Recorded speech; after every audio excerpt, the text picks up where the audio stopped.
At yung mga bata. Pag mo.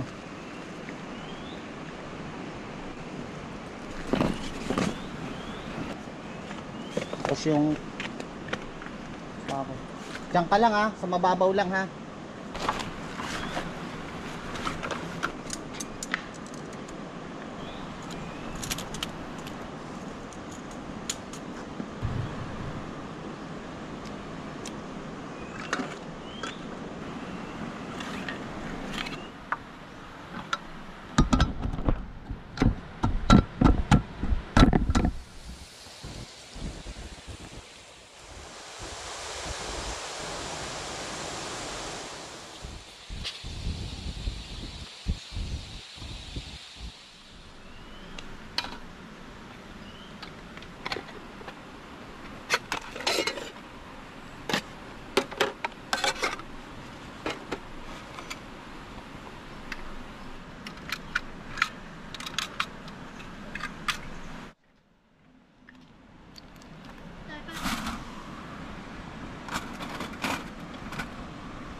Oo nga, totoo nga masaya siya.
Ano?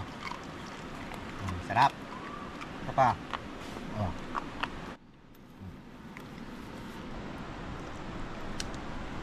Hindi sinalo.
Bawal lang humakyat doon. Ayun yung may harang. Bawal na ano. Bawal yan. Bakit ho yung narangan na kaya yun? Marupok na? Ah, may nalalaglag. Ah, okay.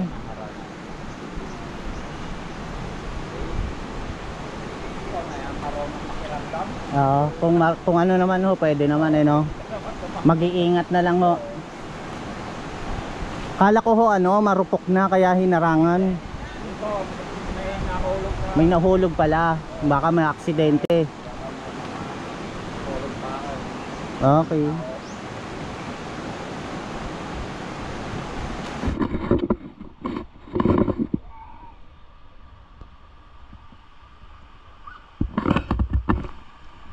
Gail, marami ka na nakitang isda? Marami ka na nakitang isda?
maglalakad ka rito, kailangan may ganito ka, oh, tsinelas. Kasi pag nakapaa ka, masakit sa paa, baka hindi ka makatagal pagka linakad mo siya papunta ron. Grabe, no? Pag nandito ka na sa labas, sulitin mo na to. Kung maaari mga maghapon, dito ka lang, i-refresh mo lang, no? Yung katawan mo, yung isipan mo. Oh, grabe.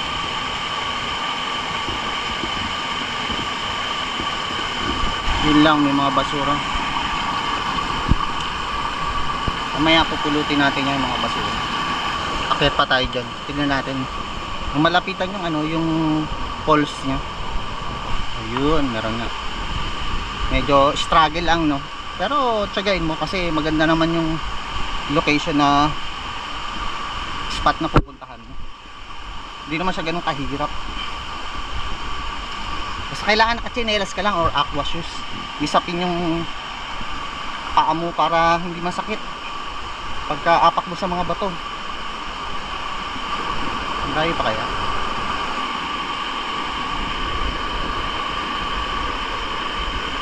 So sabi, kasi yun no, cliff diving yun. Yung ilang floor na yun, na feet. Alam ko 20 feet, 30 tapos 40. So yung pasukan niya, yung may hagdan, sarado. May nakaharang ng mga kahoy. Kasi ang akala ko, yung pundasyon is mahina na dahil sa katagalan. Yung pala, may mga nalalaglag pa ng mga bato galing sa taas. So delikado. Delikado kung ano, kung may ma-check ko na may tao doon, tapos malalaglag yung mga bato na yun. So mas maganda pinag-iingat na lang na wag na lang munang no, yung pulso, malapit na tayo. Konti na lang.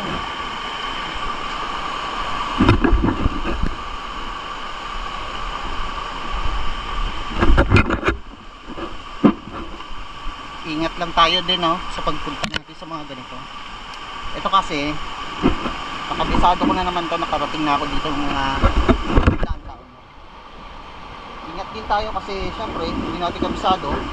First time natin pupunta sa isang lugar, mga katulad nito. Nandito kasi yung mga ano, biglang kumaragasa na tubig nagaling sa mga kabundukan. Once na mag-uulan yun sa taas ng bundok, tapos dito sa baba wala, yung ulan na nanggagaling sa taas, pag alam mo medyo madilim, medyo kampante ka lang, mag-ingat ka kasi raragasa ang tubig mo pababa. So mag-iingat ka lang.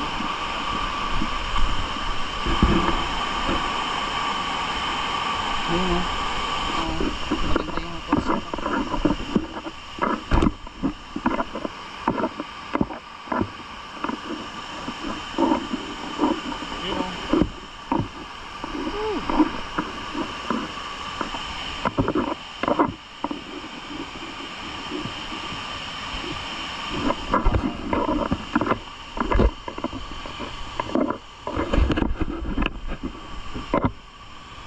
Kailangan na natin dito sa tubig.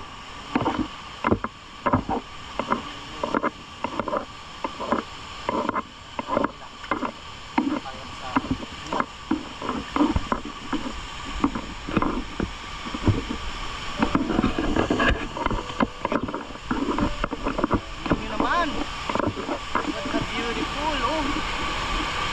Grabe, nilagyan nila ng parang protection ano, no?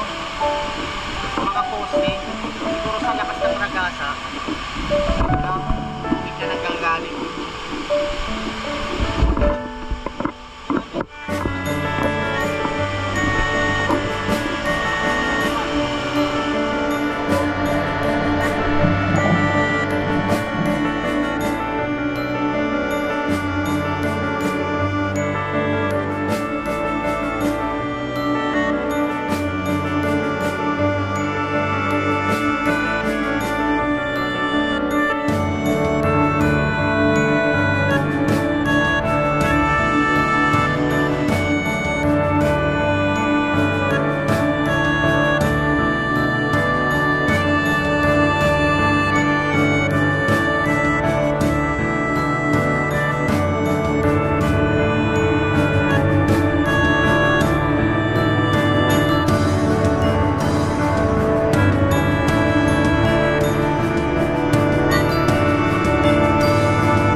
sa ano.